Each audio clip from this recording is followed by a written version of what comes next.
Well, hello everyone. It's me. I'm actually showing my face in a video. Huh. I had some feedback from a couple people saying you should show your face when you're talking to us and all that, and if you really want to see it, here it is.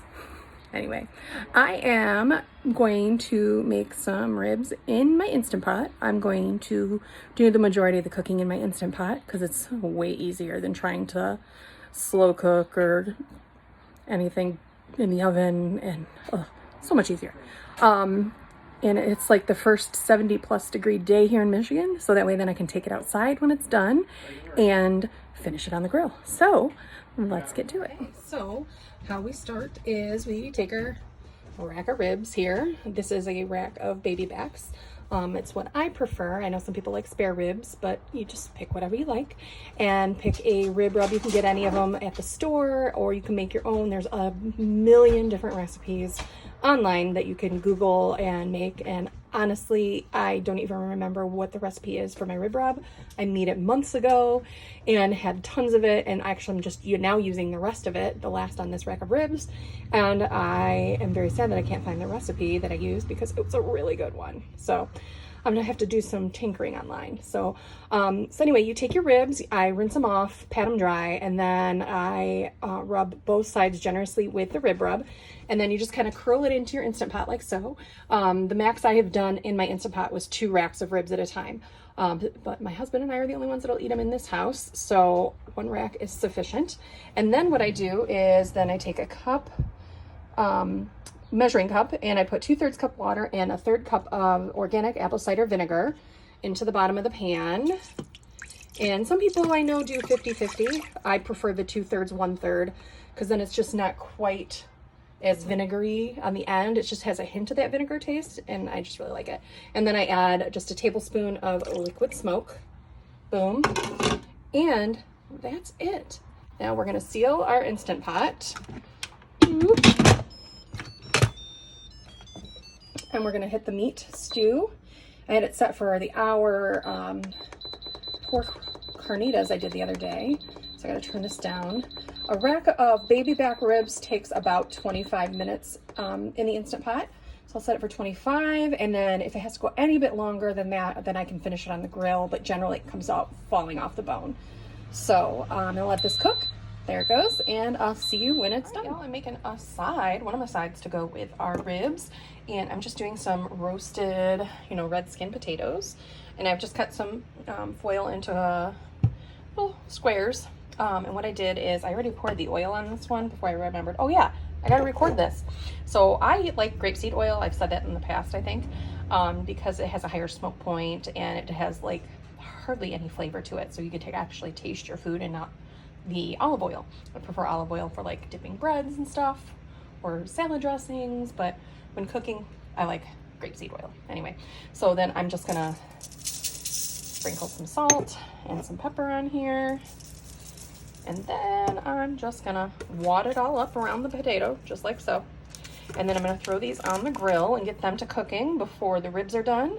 And then I can finish off the ribs, and then when I finish those on the grill, the potatoes should be ready to go. So, all right, see you in a bit.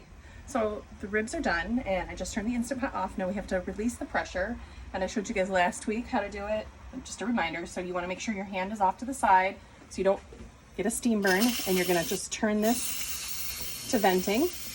And most of it, because I had let it decompress for 10-12 minutes or so, a lot of it has already dissipated.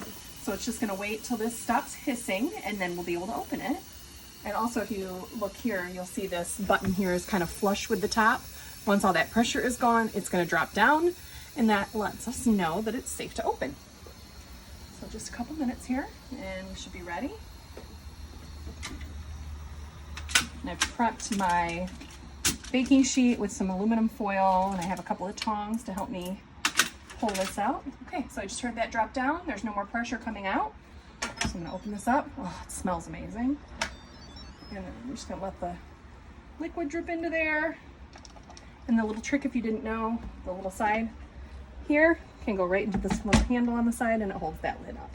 So I'm gonna use my 2 tongs, carefully grab these ribs out of here.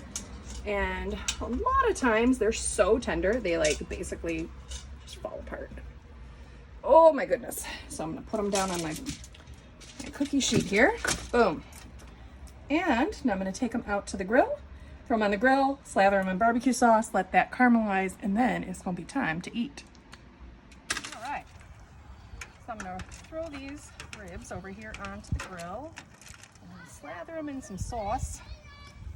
So it's already starting to like fall apart. Looks so good.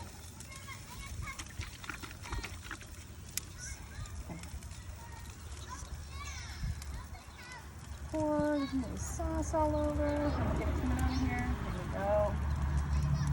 Where's the sauce from? Well, I have a nurse that I worked with whose husband used to make this sauce called Dr. Becker's, and it's so good. It's like a Dr. Pepper barbecue sauce. So I bought a bunch of it from, well, not a bunch, a couple of bottles from her. Kept it stored away. And that's the last one of my bottles. Gotta figure out how to make my own barbecue sauce. So I've got that going. I've got our potatoes that are wrapped on there, and then the little won't eat my cooking. So he eats peanut butter and jelly, hot dogs, grilled cheese, and scrambled eggs. And it's pretty much his diet that he lives on right now. I keep telling him he's crazy because his mom's a great cook and he's really missing out. So those hormones will kick in eventually, and then he'll become a bottomless pit, and I'll be sorry that he's eating so much, I'm sure. So, all right, so I'm gonna put the lid down and we're gonna let this caramelize. All right, here's our ribs all deliciously caramelized. And we are about to go in and throw out down on some delicious Baba Chew. See ya. So we're in here. And y'all, you got to try this because look, it's a meat popsicle. Oh.